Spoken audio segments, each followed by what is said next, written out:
حضور فرمایا گیا ہے کہ انسان کو اللہ تعالیٰ نے اشرف المخلوقات بنایا ہے، یعنی اس کو ایک طرف تو قوت فیصلہ کا اختیار دیا گیا ہے خدا تعالیٰ کی طرف سے، اور دوسری طرف خدا تعالیٰ فرماتے ہیں کہ میرے حکم کے بغیر کوئی پتہ نہیں ہل سکتا۔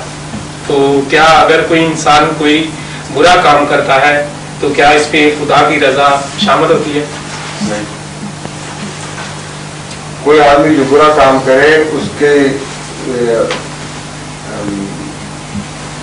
کسی لحاظ سے بھی خدا تعالیٰ کو اس کا ذمہ دار قرار نہیں دیا جا سکتا، سوائے اس کے کہ خدا تعالیٰ نے اس کو اختیار دیا تھا، اس سے زیادہ ذمہ داری نہیں۔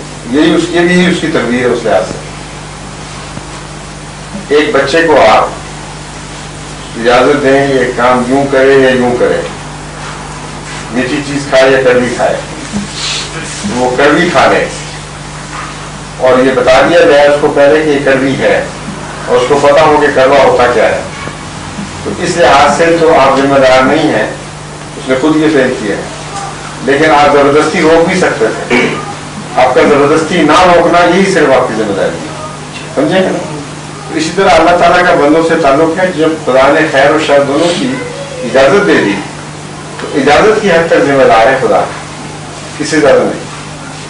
لیکن جو اللہ تعالیٰ کہتے ہیں کہ میرے حکم کے بغیر کوئی پتہ بھی نہیں ہل سکتا، ہاں تو یہاں خدا نے حکم دیا ہی نہیں نا اس کو، نہیں قرآن آپ یہاں بدی کا حکم کہاں دیا تمہاری دین میں؟ نہیں، بدی سے میرا مطلب نہیں، اگر کوئی آپ کی بات سمجھ رہا ہوں، آپ میری بھی سمجھیں۔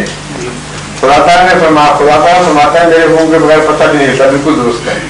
اگر خدا نے حکم ہی نہ دیا ہو بدی کرنے کا تو پھر انسان آزاد ہو گیا نا، تو خدا کے حکم کے خلاف نہیں کر رہا وہ، کن معنوں میں؟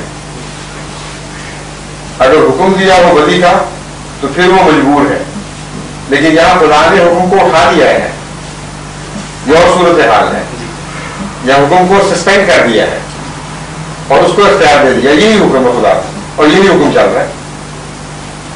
یہاں خدا کا حکم یہ ہے کہ تم مختار ہو گئے ہو، یہاں تو اس کا حکم چل رہا ہے، ہم مختار ہو گئے ہیں۔